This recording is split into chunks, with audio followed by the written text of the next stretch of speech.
Oke, sekarang kita langsung bahas pempraktekannya matrix untuk mesin learning begitu ya.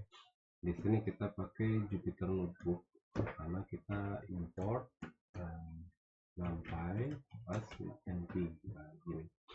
Oke, saya jelaskan tadi raw matrix atau matrix garis itu ya fitur sih dari satu data. Jadi contohnya kayak sepal length, sepal width, petal length, petal width. Kemudian untuk satu irisan dia biasa dipakai buat nampilin satu sampel array di sebuah fitur gitu ya. Cara pemakaiannya begini aja, empty array, terus dia hitungnya matriks dua dimensi kan seperti ini. Kita simpan ke variabel x, nah, terus x ini kita tampilkan. Ini cukup begini aja. Kalau kolom matrix itu sama caranya juga empty array, cuman bedanya dia langsung di elemen pertama keduanya ini, nah dia langsung dikasih angka misalkan 9 berbeda ini per elemennya gitu. Di dalam kurung sikunya ini. Nah, di sini kita simpan variabel x sama kita tampilkan. Nah, ini kolom matrix kolom biasanya dipakai untuk label target Y ya di supervised learning. Ada weight factor, terus di model linear dia ada regresi atau sub mesin, sub subversioning mesin, terus sub vector mesin SVM dia umumnya sebagai representasi buat variabel target atau label gitu. Terus ada matriks persegi panjang, sama kita pakai NP array seperti ini. Terus misalkan kita kasih 5 6 9 begini NP array. Nah, terus kita buat lagi satu array lagi, satu bebas ya makanya. Nah, seperti ini. Nah, nilainya sama, dia metrik persegi panjang. Gunanya apa sih? Dia bisa mewakili seluruh dataset. Nah, baris ini dia adalah jumlah data. Kalau kolom di sini itu jumlah fitur biasanya. Jadi dia bisa macam-macam dataset. Bisa kalau kita ketemu dataset itu bisa 50 kali 4, bisa 100 kali 20, macam-macam. Berarti ada 100 data dengan 4 fitur X. Nah, gitu. Ini biasanya kalau di matrix persegi panjang ya, atau rectangular matrix. Di sini kita juga punya tadi punya square matrix atau matrix persegi gitu ya. Cara penulisannya ya begini aja, simple. Seperti ini. Terus kita buat lagi.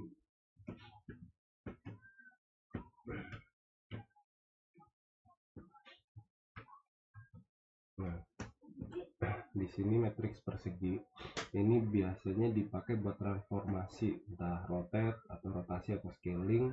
Terus dia bisa juga buat covariance matrix, buat mengukur sebaran datanya yang dia punya hubungan di antar fiturnya.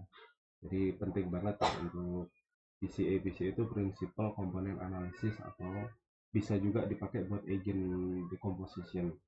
Nah, selanjutnya ada zero metric atau matrix 0 ya. Nah, itu simple aja, NP zeros. Nah, 3 kali 3 udah gini aja, 3 0 semua muncul. Nah, di sini buat inisialisasi di layer modelnya, buat menyimpan sementara nilai kosong biasanya. Terus dia bisa juga buat pembelajaran atau update bobotnya kalau kita lagi data train gitu ya. Kita pakai NP zeros misalnya. Terus tadi kita punya diagonal matrix. Nah, kalau diagonal matrix itu begini aja, NP dia 1 2 3 begini aja. Jadi 1 2 3 nya dia secara diagonal. Nah, ini biasanya dipakai buat representasi matrix skala atau scaling di PCA ya. Tadi PCA itu Principal Component Analysis.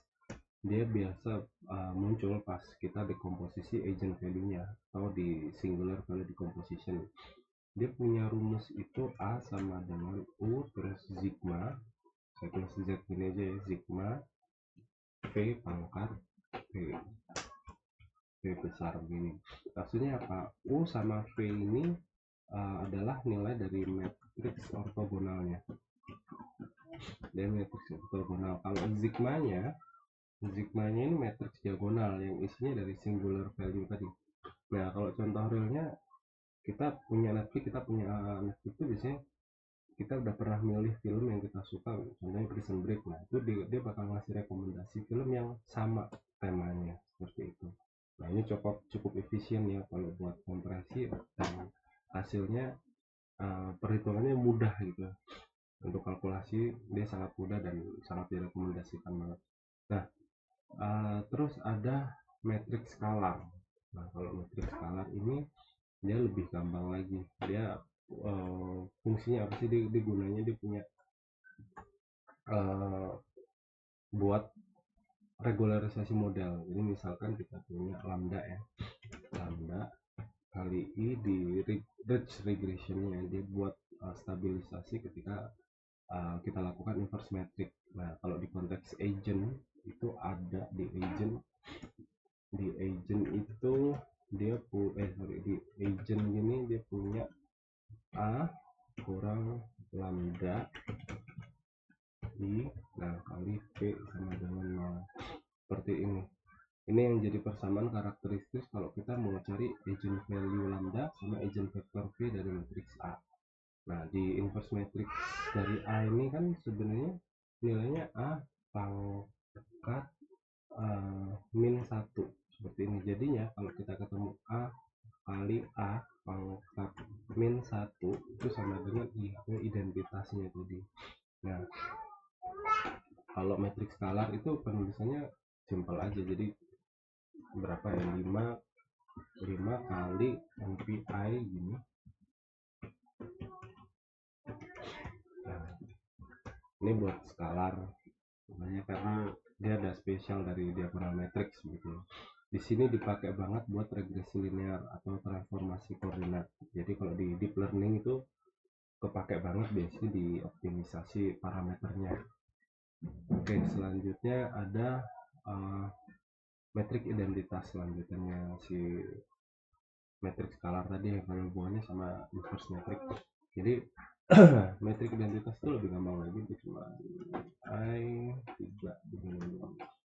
Nah dia gunanya apa sih? Dia buat elemen netral di perkalian matriks kayak tadi kan, A kali I sama dengan A. Nah sorry, kalau tadi kan A kali A pangkat 1 sama dengan I. Nah ini kebalikannya karena kita nyari yang nilai netralnya, jadi A kali I sama dengan A.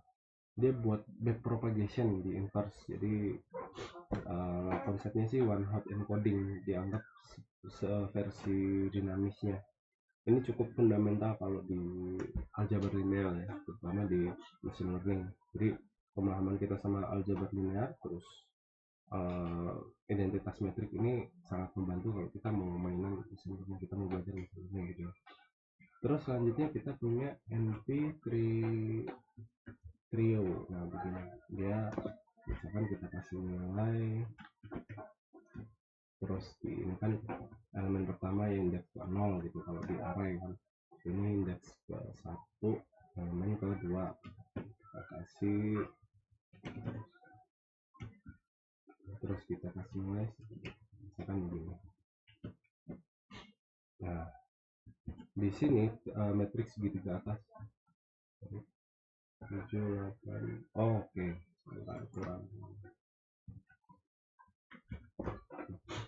Nah matriks segitiga atas, jadi kebalikan maksudnya segitiga atas itu kan dia kan nolnya di bawah gitu ya. Nah ini gunanya apa sih? Dibuat LU decomposition atau QR decomposition. LU decomposition itu kan buat pemfaktoran sebuah matriks persegi A ya, jadi dua matriks gitu ketemunya. LU itu lower triangular ya, lower triangular matrix isinya sama upper triangular matrix. Jadinya kalau kita mau nyari A nya itu A sama dengan L kali U tadi. Nah ini kan buat mempercepat finishingnya di sistem persamaan linear. Jadi kalau misalkan di regresi linear multivariate itu ini cukup cepat banget ya buat jatuhnya eliminasi metode Gaussian ya. Di Gauss itu kan kalau kita mainnya data statistik itu distribusi Gaussian itu ada yang harus dieliminasi. Nah di sini kita bisa pakai A X sama dengan B. Nah di situ tadi kita bisa buat cari-cari buat nemuin. Nah, selanjutnya ada matriks. Kita tadi matriks segitiga atas, di sini matriks segitiga bawah. Matriks segitiga bawah itu sama, nggak beda jauh juga. Jadi NP terus drill begini. Nah, sama ya, kita kasih 9 misalkan seperti ini, terus 456 jadi 1 2 3 yang begini. Nah, nolnya di atas sebenarnya, ini segitiga bawah gitu. Misalnya kan ke atas gitu, ya ke bawah gitu. Dan di sini di LUD Composition dia juga muncul, cuman dia nyimpan di bagian bawahnya pas transformasi linear, jadi dipakai di training model probabilistik, contohnya di Kolesky composition. Oke, untuk materi ini saya ucapkan terima kasih, semoga bermanfaat.